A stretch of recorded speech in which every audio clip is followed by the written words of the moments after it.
Nadine's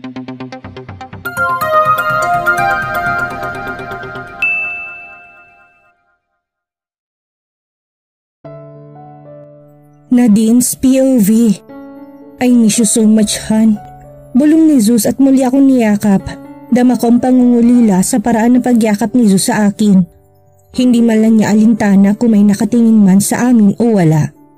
Tila ba kaming tatlo lang ng anak ko ang tao dito sa airport. Parang napakong mga paa ko. Biglang nablangkong aking isipan. Hindi ako nakasagot o nakagalaw man lang dahil hanggang ngayon, hindi pa rin maproseso ng utak kong bumungad na sorpresa sa akin. Naramdaman kong paghalik ni Zeus sa ulo ko na tila ninanamnam nitong amoy ko. I miss you so much, wife. I've been praying for this day to come. Bulong nito sa akin. My heart melted after hearing what he said. Magkahalong kaba at excitement ang aking nararamdaman. I won't deny that he still has that effect on me. Isang malaking sorpresa para sa akin ang pagsundo niya sa amin. Nagtataka pa ako kung paano niya na lamang uuwi kami. Ang pamilya ko lang ang nakakaalam na uuwi kami ngayon. Ibig sabihin ba, sila Zeus pa rin nagbabantay para sa seguridad ng pamilya namin? But it's been some time. Muling gumalaw si Zeus dahil naipit ako sa pagkakayakap niya sa akin. Isa pa sa pinagtataka ko dahil parang hindi man lang siya nagulat na may bitbit na akong bata. Let's go home, Han. Sabi niya sabay kuha kay Zia. Sa bisig ko, may baby Zia looks so small in his arms. Hindi ko maipaliwanag ang kasiyahang nararamdaman ko habang nakatingin sa kanyang maingat na nilalagay ang ulo ni Zia sa balikat niya.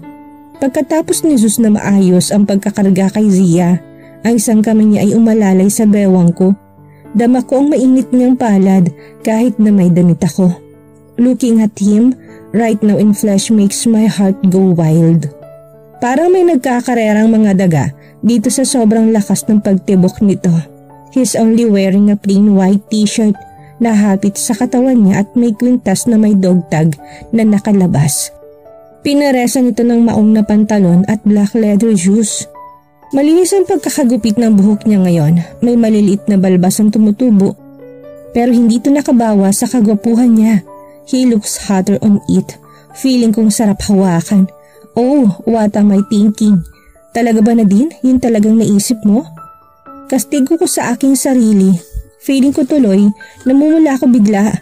Kahit simple lang ang kanyang suot, hindi ko may kakailang ang gwapo niya pa rin. It's been 3 years pero feeling ko, mas bumabata pa ata siya kumpara sa tunay niyang edad. Hindi rin nagpakabog si Zeus. He looks young and fresh. Ang gwapo niya pa rin. Walang sinabi ang mga kasamahan kong modelo sa Paris kung pormahan lang din naman ang uusapan. Hindi magpapahuli ang isang Zeus sa Maniego. And look at the muscles, all are in the right places.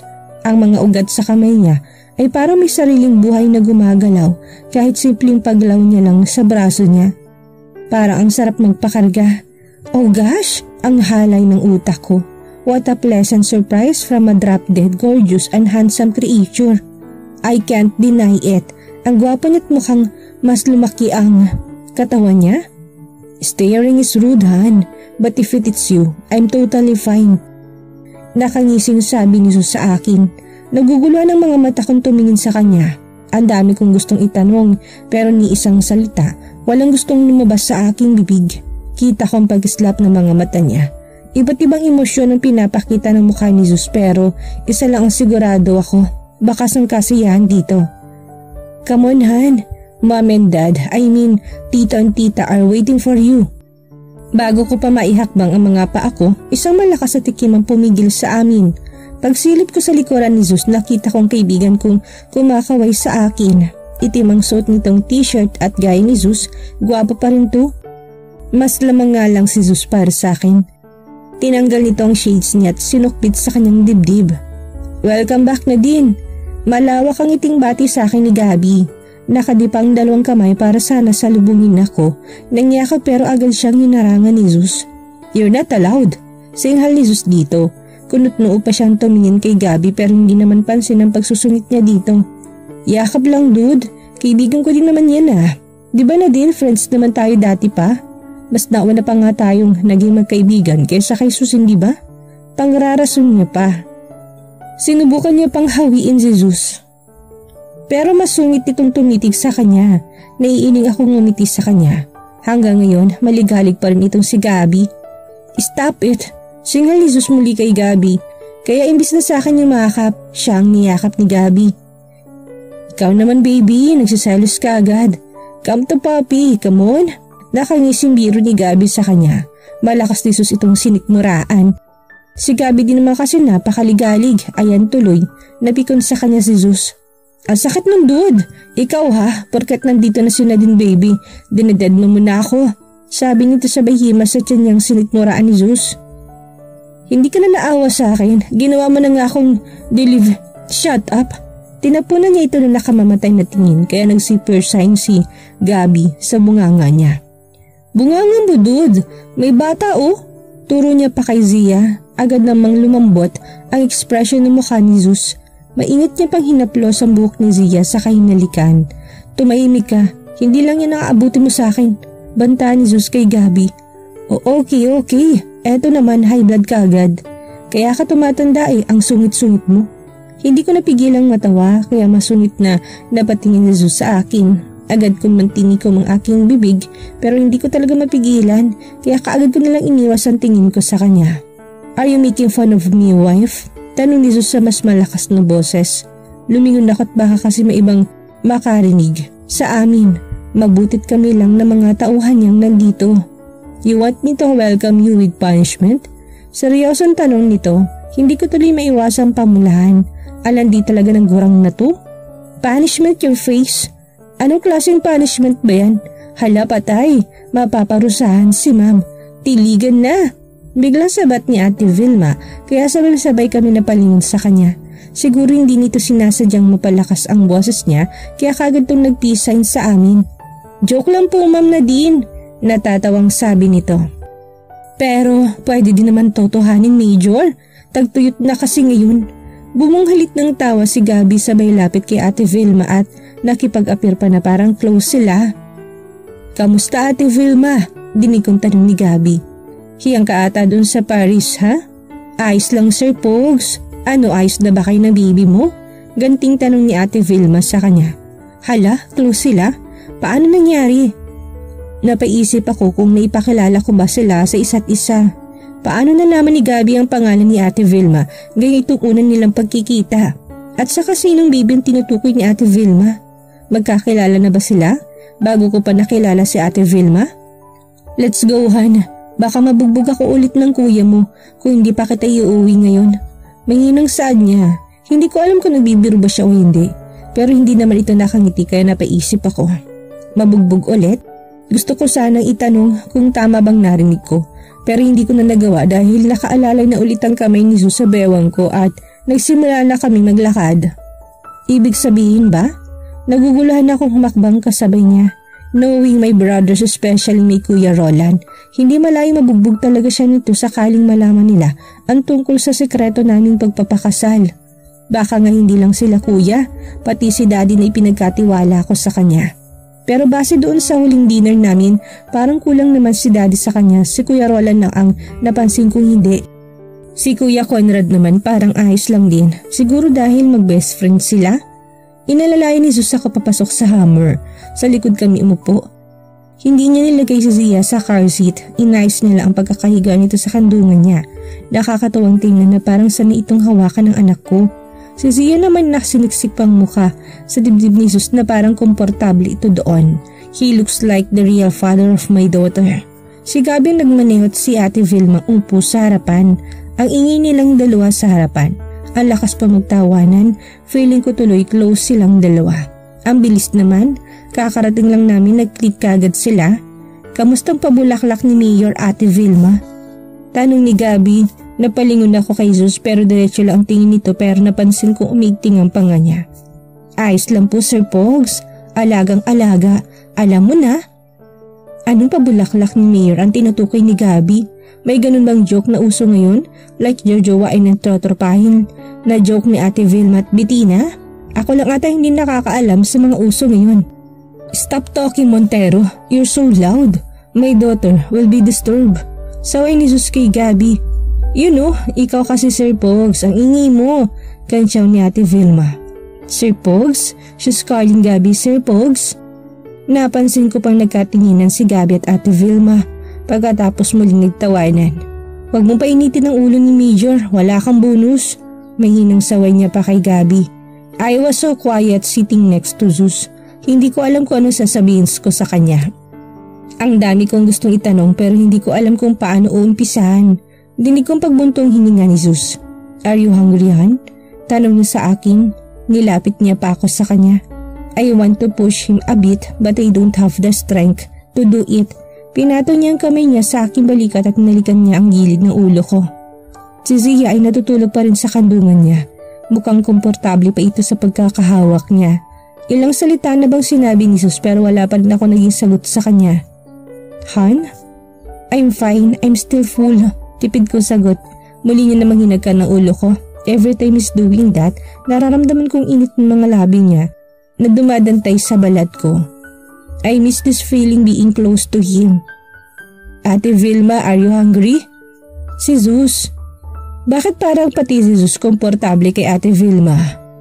Nagtataka na talaga ako sa mga kinikilos nila. Wala talaga akong maalala nagkitang mga ito. Pero sa paraan ng pakikipag-usap nila sa isa't isa para bang matagal na silang magkakakilala. Okay lang ako, Major. Si Ma'am Nadine po't baka nagugutom. Sagot ni Ate Vilma at lumingon pa sa akin. Nadako pa yung mga mata niya sa kamay ni Zeus na nakaakbay sa akin. Happy family niya sa wakas. Komento niya sa akin saka bumalik ang tingin sa harapan. Ako dude, gutom na ako. Si Gabby na sumili pa sa salamin. I'm not talking to you, driver. Masungit na sagot ni Zeus kay Gabby. Mabutit hindi napitikon si Gabby sa pagsusungit ni Zeus. Kung ako ito, malamang kanina pa ako bumabat hinayaan siyang magmaneho. Bilib din ako sa haba ng pasensya ni Gabby sa kanya. Or maybe because the foundation of their friendship is strong kaya ayos lang. Yes boss amo, commander, masusunod po. Sagot nito at nakipagtawanan ulit kay Ate Vilma. Huwag ka na kasing makulit Sir Pogs. Nagpatuloy yung dalawa sa pagkakwentuhan. They really look so comfortable with each other. Matanong nga mamaya sa Ate Vilma, yung kaming dalawa na lang kung paano sila nagkakilala ni Gabby. Baka kasi magkakilala na sila bago ko pa siya makita sa bahay ampunan. Do you know Ate Vilma? Mahinang tanong ko kay Zeus. Napansin ko natigilan siya tagad na nag-iwas ng tingin. No Han, he stuttered. Matipid lang din ang naging sagot ni Zeus kaya hindi na ako nag-usisa pa. Tahimik lang kaming dalawa sa likod habang nagbabiyahe, papunta sa mansyon. Hindi ako makagalaw dahil nakayakap ang kamay ni Zeus sa balikat ko at marahan itong humahaplos doon.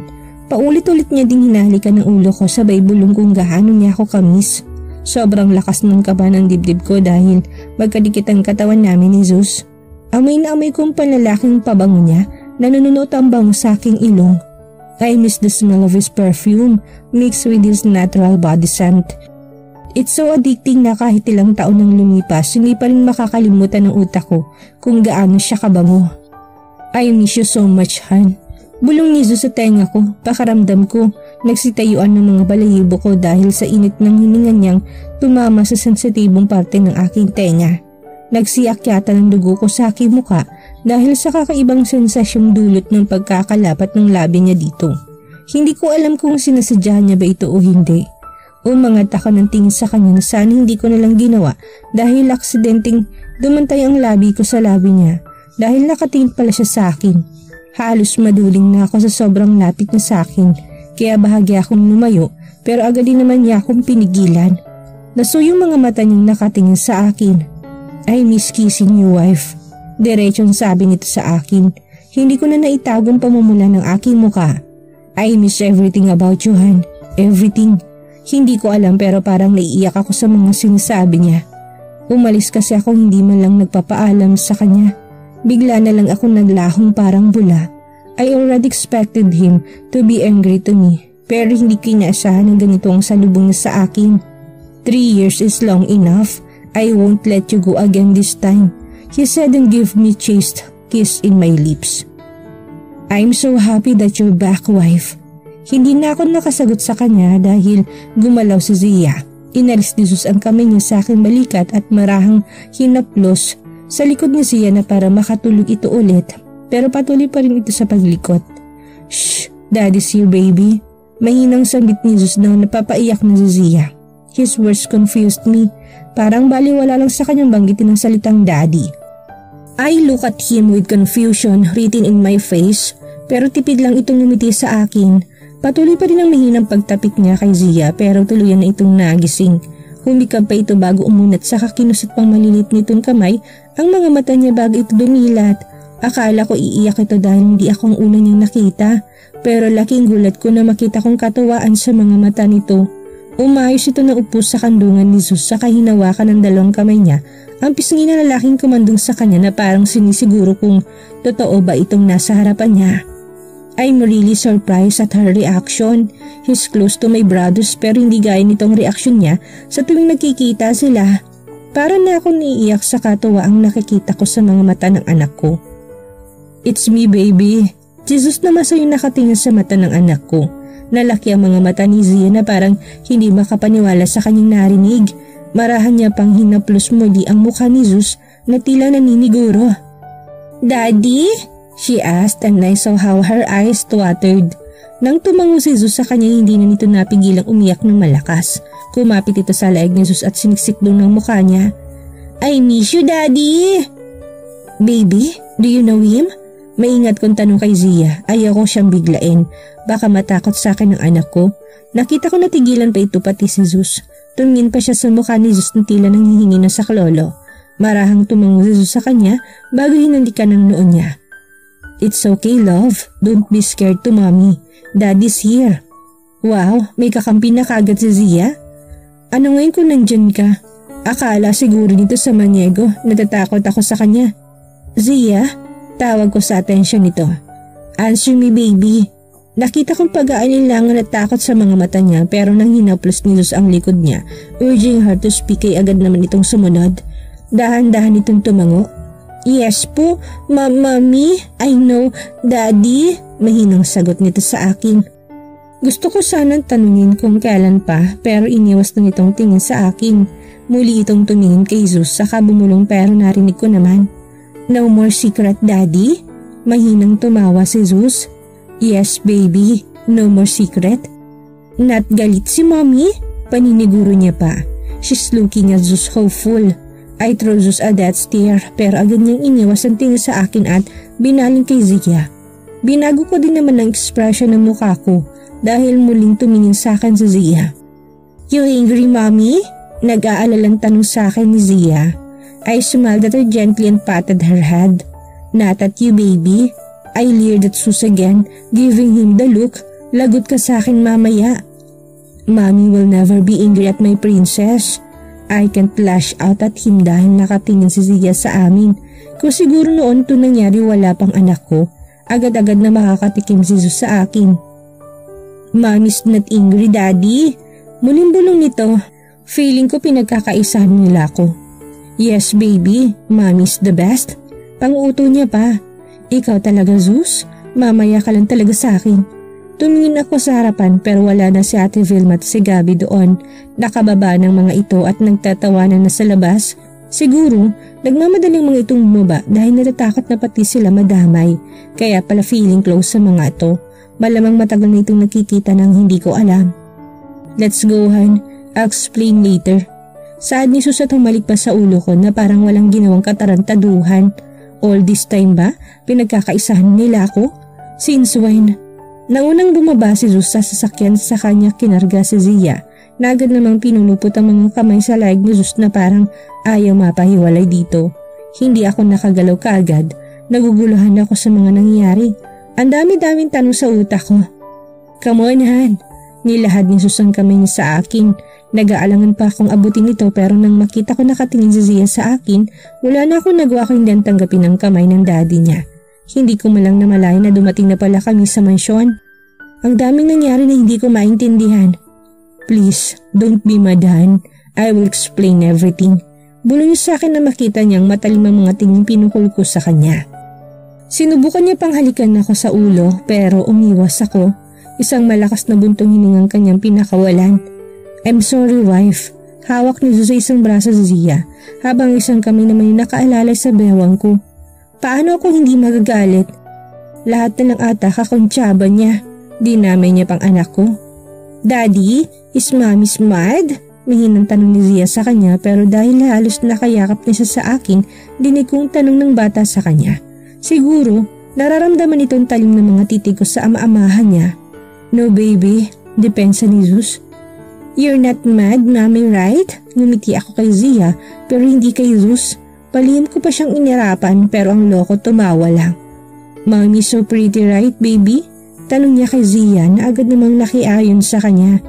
Yes, daddy. Mommy so pretty. Like baby Tasha. Turo niya sa kanyang sarili. Of course, my baby's the prettiest, just like my mommy. Sabi niya dito't pinugpog na halik ang pisngi ng anak niyang tuwang-tuwa na naman. Ano, Natasha, kilig na kilig ka sa daddy mong hilaw, ha? Pasimple kong sinikaw si Zeus para tumigil siya sa kanyang kalokohan, pero deadma lang to. Madami pa itong sinasabi sa bata na agad namang sinasang-ayunan ni Zia. Feeling ko tuloy mas pabor si Zia sa ama-amahan niya. I'm her mother pero mas close pa siya kay Zeus, kaya naiinis ako. Baby, come to mommy. Gusto ko akong kakarga sa kanya pero agad itong umiling. I'm too big, mommy. You can't carry me. Nabubulol na paliwanag nito sa akin. Nakita ko pang hinigpitan niyang pagkakayakap sa laag ni Zeus na tila ayaw talagang mapahiwalay sa daddy niya. Pakaramdam ko yung mas love ni Zia si Zeus kaya gusto ko tuloy maiyak. Dati naman kapag kinakarga ko siya, hindi naman ito umaayaw at bakit ngayon nandito ng hilaw niyang daddy? Ayaw niya na sa akin? It's okay, Han. Naramdaman ko pang mahinang pagpisil ni Zeus sa akin. Gusto ko pa sanang makipag-away sa kanya pero agad din akong tumigil nang biglang sumigaw si Zia. Mama Elias! Papa V! Kumakawag pa ito't gusto magpababa. Maingat naman itong ibinaba ni Zeus. Inaayos niya pang damit at buhok ni Zia. Mukhang sanay na sanay siyang alagaan si Zia. Thank you, Daddy! Pasalamat ng bata sa kanya sabay halik. Pagkatapos ayusin ni Zeus si Zia, diretsyo na itong tumakbo kay mom at dad na malaking ngiting naghihintay sa amin. Careful baby! Habol ni Zeus kay Zia. Kasama ni Daddy at nahihintay ang dalawang kuya ko. Si Kuya Conrad as usual nakapulupot pa rin ng kamay sa bewang ni Jopay. Katabi nitong kambal na si Amarat Von nang iniwal ng taong gulang na ang bunsong si Troy na magtatatlong taon na rin. At dito na po nagtatapos ang ika-17 kabanata ng ating kwento at sana ay muli niyo po akong samahan sa mga susunod pang kabanata. Maraming salamat po.